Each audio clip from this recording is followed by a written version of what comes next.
Confiance en soi, prendre action. Bonjour, je suis Rachel Leduc, ambassadrice du potentiel des femmes et aujourd'hui, je vais partager avec toi les 8 clés, les 8 étapes, les 8 choses que moi je fais pour m'aider à prendre action, pour aider à ma confiance en moi.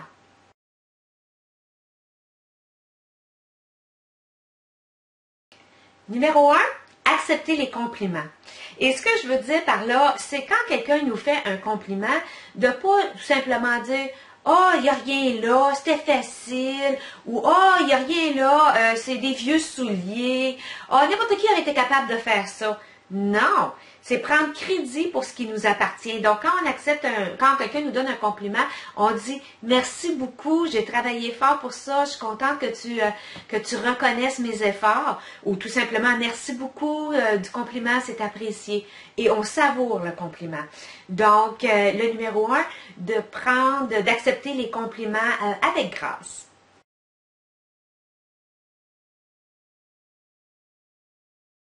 La deuxième chose pour prendre action, ça va te sembler drôle, là, mais c'est de se regarder dans le miroir et de sourire.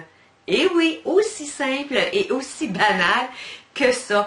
Parce qu'il ne faut pas oublier que notre cerveau, notre esprit, ne connaît pas la différence entre la réalité et le mensonge. Donc, si tu te regardes dans le miroir avec un super de gros sourire et que tu te sens en confiance, ton esprit va penser que tu as confiance en toi et que tu es en confiance, que tu es heureuse. Et bien sûr, il va vouloir absolument que cet état-là continue d'être. Donc, super important de se regarder dans le miroir en souriant. Je ne veux pas dire de passer là, 4 heures par jour, mais quand on passe devant un miroir, on fait un sourire. Quand on va en salle de bain, on se lave les mains. La plupart du temps, il y a un miroir là, juste devant. Ben, on fait, puis on est positif, on se lave les mains, puis on sourit, puis on se sent confiant et on se sent bien avec nous-mêmes. C'est le message qu'on va donner à notre esprit qui, lui, va tout faire en son possible pour assurer que cet état positif de confiance en soi reste là. Donc, c'était mon numéro 2.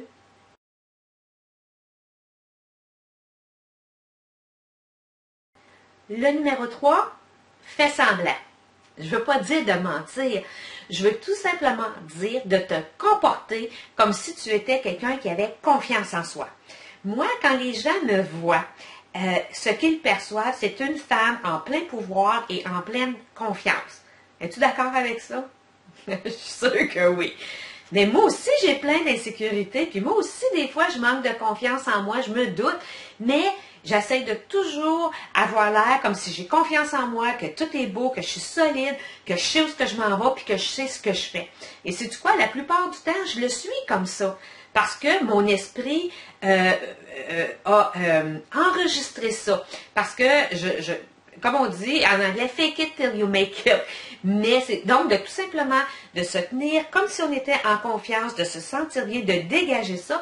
Et quand on dégage ça, les gens vont percevoir ça. Donc, parce que tout le monde va penser qu'on est bien et qu'on est en confiance, l'énergie va nous amener la même chose. Parce que notre énergie va être ça, c'est ça qu'on va dégager de la confiance. Donc, l'univers va nous envoyer la même chose que ce qu'on envoie. Donc, c'est super important de, même si on manque de confiance en soi, faire semblant qu'on est bien, qu'on est en confiance, puis qu'on sait où on s'en va, puis qu'on sait qu'est-ce qu'on fait. Et l'univers va tout mettre en place pour nous.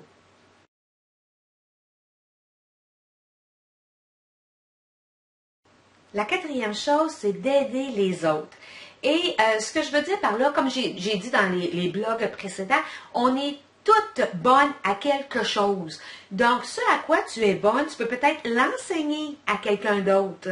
Donc, ça va te valoriser et ça va aider à ta confiance en toi.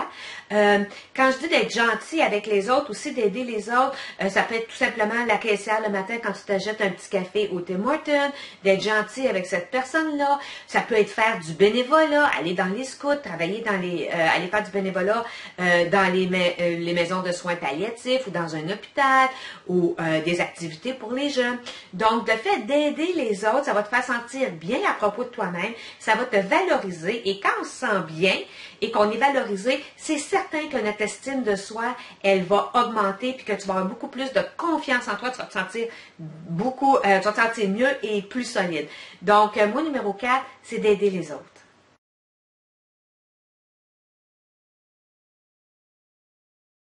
La cinquième chose, c'est de tenir à tes principes, à tes valeurs. Donc, c'est important de savoir qui tu es et ce qui est important pour toi et d'y tenir. Parce que si tu n'as pas tes propres valeurs et tes propres principes, ce qui va arriver, c'est que tu vas adhérer à n'importe quoi. Et quand on adhère à n'importe quoi, ça réussit pas, OK? Parce qu'on n'est pas dans notre essence, on n'est pas dans qui on est vraiment. Fait que c'est vraiment important de prendre action, de savoir c'est quoi tes valeurs, c'est quoi qui est important pour toi, c'est quoi tes principes, et de faire ce qui va ce qui est en ligne, ce qui est aligné avec qui tu es vraiment, vraiment, vraiment, et laisser faire ce que les autres disent ou ce que les autres pensent. Donc, mon numéro 5, vraiment de savoir quels sont tes principes, tes valeurs, et d'y tenir et de vivre en alignement avec ceux-ci. Numéro 5.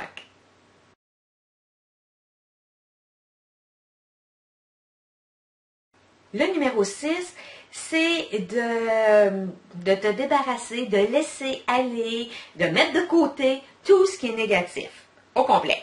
Et puis, ça peut même être des personnes, hein? Parce que des fois, si tu arrêtes, puis tu réfléchis, puis tu regardes dans ta vie, est-ce qu'il y a des personnes dans ta vie qui te tirent vers le bas, comme on dit? Donc, ils sont tellement négatifs que quand tu les vois, là, au lieu d'être en plein pouvoir, puis de dire, wow, tu te sens tout comme, oh my God, c'était donc pesant, ça, oh, que c'est dur, que tu te sens comme ça, on appelle ça des personnes qui nous tirent vers le bas. Donc, il faut les éloigner, ces personnes-là. Ça peut être des personnes de notre famille, puis on ne peut pas les éliminer complètement, mais on essaye de les éloigner. Et puis, quand ils font des choses négatives comme ça, on dit, je sais pas, moi, quand il se passe des choses négatives, je dis, ben, j'ai pas besoin d'entendre ça, je veux pas entendre ce chialage-là, c'est pas nécessaire. Ou je vais prendre la conversation, puis je vais la tourner de bord, puis je vais la mettre en positif. Quand il y a des pensées négatives qui viennent à toi, moi, ce que je dis à mon petit gremlin qui est dans ma tête, merci beaucoup d'avoir partagé, bye bye. Et je laisse ça aller. Donc, on élimine le plus possible le négatif parce que quand on a confiance en soi, on attire du positif et on veut du positif et on se sent positif. Donc, en éliminant tout le négatif, tu vas avoir plus de positif, tu vas te sentir mieux avec toi-même et bien sûr, plus en confiance.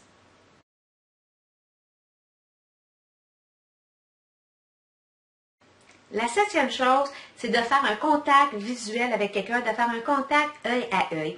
Et on fait ça pourquoi? Parce que quand on regarde quelqu'un dans les yeux, ça démontre un certain niveau de confiance, un certain niveau de sécurité. Ça démontre qu'on est sûr de notre valeur, de ce qu'on vaut, Je sais que c'est pas toujours facile. Moi, ça, c'est un de mes problèmes. Et puis, depuis que je suis toute petite, j'ai ce tic-là de regarder en haut. Je le fais tout le temps, puis je m'en rends même pas compte que je fais ça. Fait que pour moi, quand je regarde quelqu'un dans les yeux, il faut vraiment que je m'arrête, que je réfléchisse et que je porte vraiment, vraiment attention au fait de regarder quelqu'un dans les yeux. Donc, il faut essayer de le faire le plus possible parce que vraiment, ça démontre un sentiment de confiance, qu'on est sûr de notre valeur, on est sûr de ce qu'on vaut.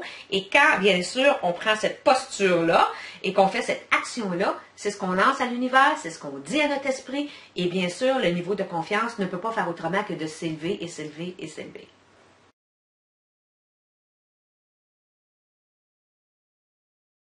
La huitième chose pour prendre action pour aider à son niveau de confiance en soi, c'est de prendre soin de son apparence, donc de s'occuper de soi-même. Et tu n'es pas obligé d'avoir l'air d'une superstar, d'une vedette de cinéma, c'est pas ça que je veux dire. Ce que je veux dire, c'est prendre soin de toi et qui tu es. Donc, de t'assurer de faire le sommeil dont tu as besoin. Donc, on parle entre 7 et 9 heures de sommeil par nuit. Le sommeil, c'est très réparateur, c'est super important. De s'occuper de notre hygiène, donc de prendre une douche, laver les cheveux, brosser les dents, tout ça, parce que crois-le, pas, il y en a qui font pas ça, qui prennent pas soin de leur personne, de s'habiller comme il faut. Oublie pas que si tu es habillé en mou, tu vas te sentir en mou. Mais si c'est ce que je veux dire comme les culottes de jogging, là. Mais si tu es habillé, tu as une belle petite robe sur le dos ou un beau pantalon avec un gilet, Tu sais, tu te regardes, tu dis, waouh, je suis coiffée, j'ai un petit peu de maquillage, je suis habillée en propre, me sens bien. Donc, il y a une différence entre s'habiller casual pour bien se sentir ou être habillé en mou comme quand on fait des exercices. En parlant d'exercice, super important de faire de l'activité physique. On parle d'une trentaine de minutes, 4 fois par semaine. Tu sais que quand tu fais 10 minutes d'activité physique, ça compte ça. On le compte dans le nombre de minutes et d'heures qu'on fait d'activité par semaine. Donc, l'activité physique, ça peut aller prendre une marche. Une activité physique, là, ça peut être aussi simple que quand on va au centre d'achat, de stationner sa voiture à l'autre bout du stationnement et de marcher les 5 minutes que ça prend pour se rendre dans le centre d'achat. Ça, c'est de l'activité physique. Ça peut être jouer avec les enfants dehors. Ça peut être n'importe quoi en autant qu'on bouge. Et aussi, pour prendre soin de soi, ce que pour moi est très important, c'est l'alimentation. Donc, de bien se nourrir. J'ai déjà fait plusieurs blogs à cet effet-là. Donc, de manger sainement, de manger équilibré, de donner à notre corps les vitamines et les nutriments dont il a besoin. Et souvent, avec la qualité de la nourriture qu'on a, on n'a pas toujours les vitamines dont notre corps a besoin vraiment parce que c'est plus comme déjà, tu sais, déjà, en tout cas, je ne vais pas rentrer dans tout ça, là, mais je veux dire que les aliments ne sont pas aussi nourrissants et remplis de nutriments et de vitamines qu'il y a 50 ans passés. Donc, on a souvent besoin de prendre des suppléments. Moi, je prends des suppléments de vitamines à tous les jours. C'est ce qui fait que je suis capable de faire tout ce que je fais. Le monde me dit, comment tu fais pour faire tout ce que tu fais? Je ne comprends pas. Bien, c'est pour ça, parce que j'essaie de me nourrir sainement le plus possible, me nourrir équilibré, et c'est certain que je prends mes suppléments de vitamines et minéraux, et c'est ce qui fait que je suis qui je suis. Donc, le numéro 8, c'est de vraiment prendre soin de son apparence, prendre soin de soi. Et quand on se sent bien et qu'on est habillé, tu sais, pas obligé de, je parle pas de quelque chose de 200$ sur le dos, mais quand on a un beau petit gilet, moi je l'aime, ce petit gilet-là que je porte. Puis quand je le porte, là, je me sens bien dedans. Donc, ça m'aide à, je me regarde dans le miroir, je dis, OK, good, pas pire, pour 53 ans. Puis là, ça me donne confiance en moi-même. Fait que c'est la même chose pour toi. Que quand tu te regardes dans le miroir et que tu fais un sourire, tu te dis, OK, c'est good, c'est bon, c'est pas pire. Donc, le numéro 8, prendre soin de son apparence. Ce sont les 8 clés, les 8 étapes, les 8 choses à faire pour prendre action, pour aider avec ta confiance en toi, à augmenter ta confiance. J'espère que cette petite vidéo t'a été utile, que tu as appris quelque chose, que mes trucs vont pouvoir t'aider dans l'augmentation de ta confiance en soi. Je t'invite à m'écrire un petit commentaire dans la section ci-dessous. J'adore lire ce que des femmes ont à me dire. J'adore les partages. Si tu as des questions, tu les écris. Je vais y répondre aussi. Si tu veux plus d'informations pour gagner sa confiance en soi, l'estime de soi, les valeurs, comment créer des buts, des objectifs, avancer, transformer sa vie, j'ai mon programme, les clés de la transformation personnelle. Je t'invite à aller regarder la page web. Il y a un petit bouton ci-dessous. Appuie là-dessus, ça va te donner toutes les informations. Si tu veux en parler, tu peux même me téléphoner puis je vais te donner plus d'informations de vive voix. Je suis Rachel Leduc, ambassadrice du potentiel des femmes, et sur ce, je te souhaite une excellente semaine. Je te dis de ne pas oublier de vivre ta vie à ton potentiel, à ton plein potentiel. Et on se reparle via vidéo d'ici très bientôt. Bonne semaine! Bye bye!